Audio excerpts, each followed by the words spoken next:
ഒരുപക്ഷെ ഇതിവിടെ എപ്പോഴും നടക്കുന്നതായിരിക്കാം, അല്ലെങ്കിൽ വൺസ് ഇൻ എ വൈൽ എന്ന് പറഞ്ഞ പോലെ നമ്മൾക്ക് ഒരു ബാഡ് ഫീലിംഗ് ഉണ്ടായതായിരിക്കാം. എന്തായാലും ഇത് പറയാതിരിക്കാൻ വയ്യ. നമ്മൾ ഇൻസ്റ്റാഗ്രാമിലും ഒക്കെ വീഡിയോ കണ്ടിട്ട് ഗ്രാനീസ് റെസ്റ്റോറൻറ്റിലേക്ക് വന്നതാണ്. മടിവാളയിലാണ് ഈ സ്ഥാപനം ഉള്ളത്. കേരള മീൽസ് ആണ് ഇവിടുത്തെ സ്പെഷ്യലായിട്ടൊരു ഐറ്റം. വന്നപ്പം തന്നെ നല്ല തിരക്കും കാര്യങ്ങളൊക്കെ ഉണ്ടായിരുന്നു. തിരക്കുള്ള ഹോട്ടലുകളിൽ ഇങ്ങനെ സംഭവിക്കാറുണ്ട്, പക്ഷേ ഇത് കുറച്ച് കൂടിപ്പോയി. അതുകൊണ്ടാണ് നമ്മളിത് വീഡിയോയിൽ പറയുന്നത്. അല്ലെങ്കിൽ തന്നെ നമ്മുടെ പല വീഡിയോസ് നിങ്ങൾക്ക് നോക്കിക്കഴിഞ്ഞാൽ അറിയാം, നമ്മൾ അങ്ങനെ ഒരു ബാഡ് ഫീലിംഗ് എങ്ങൊന്നും കിട്ടാത്തതുകൊണ്ട് തന്നെ എല്ലാ വീഡിയോസിലും നല്ലത് മാത്രമാണ് നമ്മൾ പ്രസൻറ്റ് ചെയ്തിരിക്കുന്നത്. കാരണം നമുക്ക് ഇതുവരെ സംഭവിച്ചത് അങ്ങനെ തന്നെയാണ്.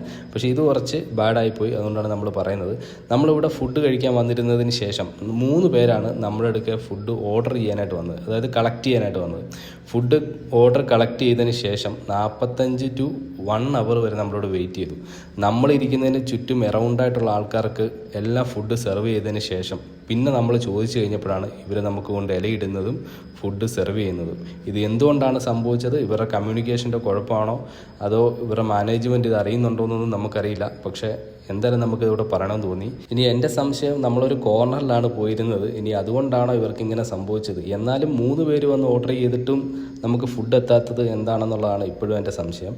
ഇവിടെ വരുന്നവർക്ക് ഇങ്ങനെ ഒരു ഫീലിംഗ് ഉണ്ടായിട്ടുണ്ടെങ്കിൽ ഒന്ന് കമൻറ്റ് ചെയ്യുക. അതോ ഇവിടെ എപ്പോഴും ഇങ്ങനെയാണോ, നല്ലതായിട്ടാണോ ഇവർ സെർവ് ചെയ്യുന്നതെന്ന് നമുക്കറിയില്ല. പിന്നെ ഫുഡിൻ്റെ ടേസ്റ്റിനെ പറ്റി പറയാനായിട്ടാണെങ്കിൽ, ഒരാഹാരം തരുന്നതിന് മുന്നേ നമ്മൾ അവരെ എങ്ങനെ ഡീൽ ചെയ്യുന്നോ, അല്ലെങ്കിൽ അവരുടെ മാനസികാവസ്ഥ പോലെ ഇരിക്കും ആ ഫുഡിൻ്റെ ടേസ്റ്റ്. അപ്പോൾ അതുകൊണ്ട് ഫുഡിൻ്റെ ടേസ്റ്റിനെ പറ്റി ഞാനൊന്നും പറയുന്നില്ല. അപ്പോൾ ഈ ഒരു ഇൻസിഡൻറ്റ് ആർക്കെങ്കിലും ഇങ്ങനെ ഉണ്ടായിട്ടുണ്ടോ, ഇവിടെ ഇങ്ങനെയാണോ സ്ഥിരമായിട്ട് സംഭവിക്കുന്നത്, ഈ കാണുന്നവരൊക്കെ ഉണ്ടെങ്കിൽ ഒന്ന് കമൻറ്റ് ചെയ്യുക. ലൊക്കേഷൻ മനസ്സിലാകാത്തവർക്ക് മറ്റേ തലശ്ശേരി റെസ്റ്റോറൻറ്റിൻ്റെ നേരെ ഓപ്പോസിറ്റാണ്.